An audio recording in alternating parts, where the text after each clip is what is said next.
Hello les petits lapins, aujourd'hui on se retrouve pour parler des mudras. Donc qu'est-ce que sont les mudras, à quoi ils servent et surtout je vais te donner 3 mudras que tu pourras mettre en application juste après cette vidéo si jamais tu te retrouves dans des situations de stress, que tu as besoin de retrouver ta concentration ou si tu as juste besoin de retrouver ton calme intérieur. Je te dis tout juste après ça.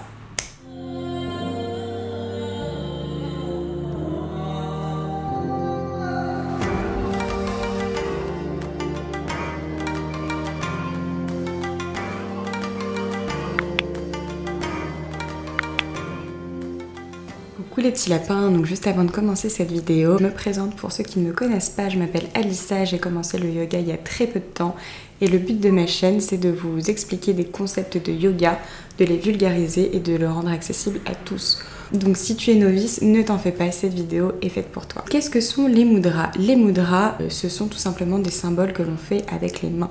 Donc déjà ça vient de l'Inde. Le professeur le transmettait de façon orale à son élève, mais on retrouve des traces de ça il y a plus de 3000 ans. Mudra, ça veut dire sceau ou symbole. Si on décompose le mot donc en langue sanskrit, la langue ancienne indienne, mood signifie joie et dra signifie déclencher. Donc en fait, on cherche à déclencher la joie.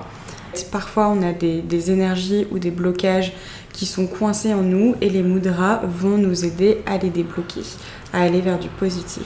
Donc au même titre que les asanas, qui sont les postures que l'on pratique en yoga avec le corps, vont nous aider à libérer l'énergie, à libérer les blocages, on peut aussi le faire avec les mains et c'est pour ça qu'on retrouve souvent quand on parle des mudras, on dit souvent le yoga des doigts.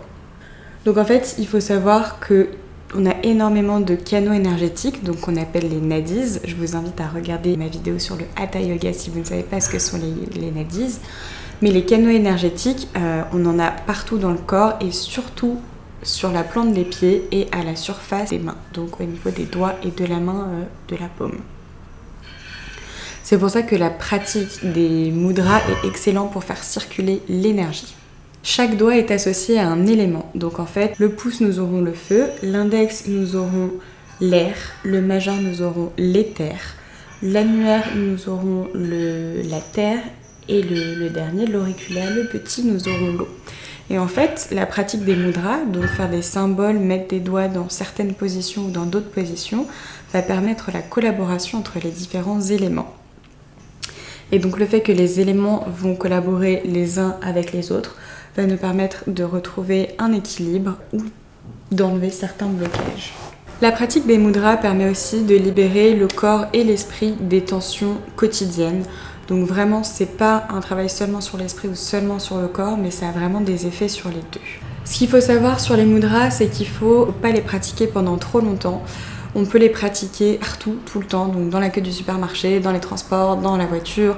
En plus, comme c'est juste des positions à faire avec les mains, c'est quand même relativement discret. C'est pas comme si je me mettais à faire une position de yoga dans le métro. Mais c'est beaucoup utilisé pendant la méditation ou alors après une séance de yoga. Ce qu'il faut savoir, c'est que quand on pratique son mudra, on doit vraiment se concentrer dessus et mettre toute son attention sur la pratique du mudra. Donc on a plus d'une 50aine de mudras qui existent. Ici, je vais vous en présenter 3. Si jamais vous voulez que je vous en présente d'autres, n'hésitez pas à me dire dans les commentaires, je ferai une autre vidéo sur les mudras.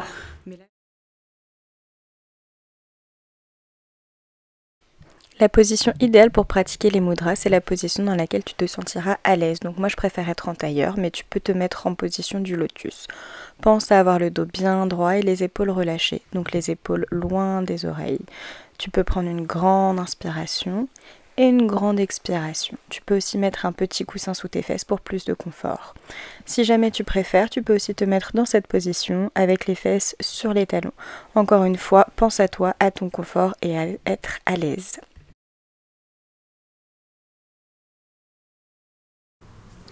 Donc le tout premier mudra que je vous ai sélectionné, c'est le mudra, je pense, le plus populaire, que l'on voit le plus, c'est Anjali Mudra ou le yoga de demande et de remerciement. C'est tout simplement ce mudra-là où on met paume contre paume. En ayant les paumes contre paume, on a les éléments les uns en face des autres. Donc comme on disait tout à l'heure, le feu, l'air, l'éther, la terre et l'eau. Et là, on les équilibre les uns avec les autres. Donc on voit, c'est le signe de salutation en Inde. Donc comme ça, namasté. Namasté, c'est le bonjour et c'est un signe de respect. Ça veut dire je salue la divinité qui est en toi. Et donc on le trouve énormément. Anjali Mudra permet de réunifier la partie matérielle avec la partie spirituelle, l'énergie lunaire avec l'énergie solaire. Il favorise la paix et l'amour. On le met, quand on est en Anjali Mudra, on a les mains au niveau du chakra du cœur. Il favorise la concentration, la pleine conscience et la conscience intérieure. Il permet de calmer l'esprit, de soulager le stress. Donc vraiment, si vous êtes dans une situation de stress, vous pouvez juste vous recentrer sur vous. Il permet aussi de relier l'hémisphère droit et l'hémisphère gauche. J'ai oublié de préciser, mais il est préférable de se secouer les doigts avant de commencer les mudras. Pour Anjali Mudra, je vais presser mes paumes l'une contre l'autre en veillant à ne pas mettre trop d'intensité dans une main plus que dans l'autre. J'ai les pouces qui touchent légèrement le sternum, la tête qui est inclinée vers l'avant et le dos bien droit. Je fais des grandes inspirations et des grandes expirations en me concentrant sur mon mudra et sur la demande que je suis en train de faire.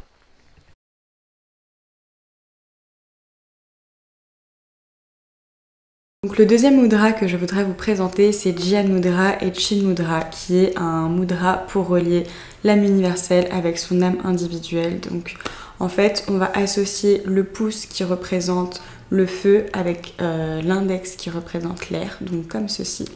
Et là, en fait, on a le feu et l'air qui sont associés et qui permettent à l'énergie de tourner sans jamais s'arrêter. Donc le pouce, on a dit qu'il représentait le feu, représente l'âme universelle, Brahman.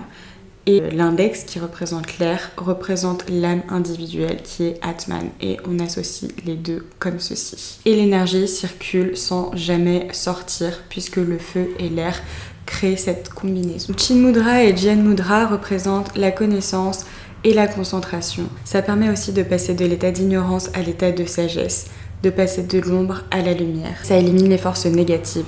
Donc vous pouvez faire ce mudra quand vous vous sentez pas bien, quand vous vous sentez plein de mauvaises ondes, de mauvaises énergies. Ça vous permettra d'éliminer, de débloquer justement ces blocages et de faire circuler votre énergie. Ce mudra, on le voit énormément, notamment pendant les séances de yoga ou pendant les méditations. Quand nous avons la paume tournée vers le ciel, on questionne l'univers.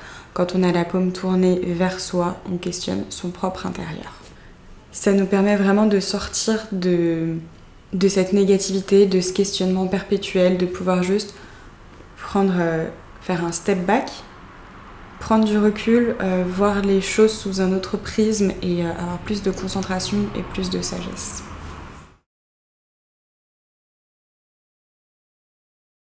Je m'installe confortablement avec le dos bien droit et la tête légèrement inclinée vers l'avant. Pour Jnana Mudra, j'ai la paume de main sur les genoux qui regarde vers le ciel. C'est un appel à la compréhension de l'univers. Mon pouce et mon index forment un cercle duquel rien ne peut rentrer et rien ne peut sortir. Mes 3 autres doigts sont tendus mais légèrement souples. Je prends une grande inspiration et une grande expiration. Pour Chin Mudra, c'est la même position que précédemment. Je me replace bien, je remets mes épaules loin des oreilles et j'ai les paumes tournées vers la terre. Donc là, c'est un appel à la compréhension de soi-même, de mon fort intérieur. Je prends une grande inspiration et une grande expiration. Le dernier mudra que je voudrais vous présenter, c'est un mudra qu'on voit beaucoup dans les séries ou qu'on voit même dans les discours ou qu'on utilise nous-mêmes sans s'en rendre compte, c'est Akini Mudra ou le mudra de la concentration. Donc c'est celui-là. Et en fait, ce mudra-là nous invite à la réflexion, nous invite à la concentration. Il permet d'activer l'intellect. Il y a un échange entre les deux hémisphères, donc la créativité, l'intuition d'un côté et le raisonnement, la rationalité de l'autre. On a un mariage entre ces deux éléments-là qui nous permet d'avoir une vision distincte et globale et d'être concentré. Là, on a les 5 éléments qui sont amenés de manière égale et qui créent un vrai équilibre. On a un sentiment de calme qui invite à la réflexion. Prenez vous-même le temps, posez-vous bien, mettez-vous comme ça. Et vraiment, cette position, elle est souvent faite quand on cherche à à réfléchir en fait. Si jamais vous avez des pensées qui sont troubles ou que vous n'arrivez pas à mettre de l'ordre dans vos pensées, prenez un moment, faites une grande inspiration et mettez-vous comme ça. Et vraiment, ça invite à la réflexion. Une expiration et ça remet les idées en place pour avoir un discours plus construit ou voilà. Dès qu'on perd un peu pied pour la concentration, ce mudra est très bien.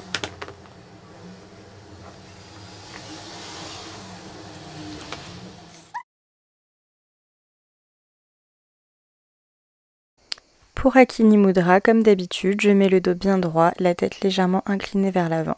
Et là, je viens se faire toucher le bout de mes doigts, juste la pulpe de mes doigts, sans trop forcer. Je prends garde de ne pas mettre trop d'intensité dans ma main droite ou dans ma main gauche et de trouver le juste équilibre. Et dans cette position, je me concentre sur ce mudra. Je prends une profonde inspiration et une profonde expiration.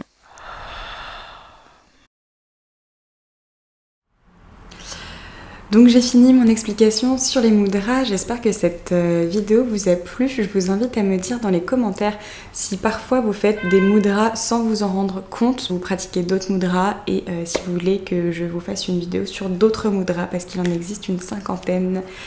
J'espère que ça vous a plu. Je vous fais des gros bisous, je vous dis à bientôt et merci d'avoir regardé la vidéo.